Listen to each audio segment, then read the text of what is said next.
A few installments ago, we talked about the power of resisted rotational training, meaning you're trying to resist your body from turning and twisting. One way we can keep progressing on that are doing the following exercises. So one thing Jessica's going to do in a moment is on our CrossCore 180 is what we call a flutter kick. So she's going to get in a suspended push-up position. Now, make sure her body stays in good alignment. She's slowly going to alternate her feet, going back and forth, fluttering. And what we want to do is watch for a hip to drop or herself start to rotate. She can increase speed over time, or she can also increase how far out she is from the unit. Both increases the demands upon her stability components in her hip and her trunk to resist the rotation of the movement. The nice thing about this drill is she's getting additional stability training in her shoulder girdle. Kettlebells over the last few years have definitely gained popularity, but unfortunately people haven't seen their full potential.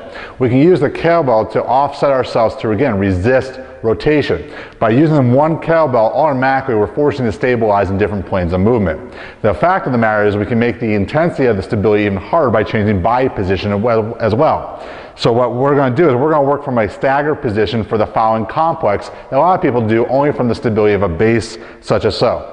So what Jessica's going to do is she's going to do a clean squat press all from a staggered position, which requires her back heel to be elevated the entire time, her right leg to be her stability leg. So let's go and see it, Jessica. Nice.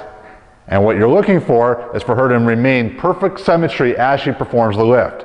Especially being loaded on the same side as the lead leg, she has additional lateral forces pulling her over to the side. So if she looks perfectly straight the entire time, we know she's appropriately stabilizing throughout the movement. So you can take any of your classic kettlebell lifts and put them in such positions and gain a whole new measure of stability and performance.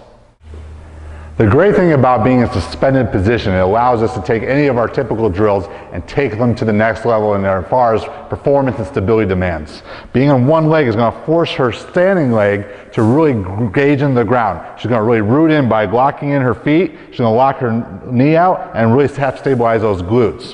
What we're going to do now is to make this even more difficult is we're going to do our shoulder-to-shoulder press. The shoulder-to-shoulder press in of itself requires us to resist rotation, but now being suspended is going to even place greater demand. So Jessica, let's show the drill. Beautiful.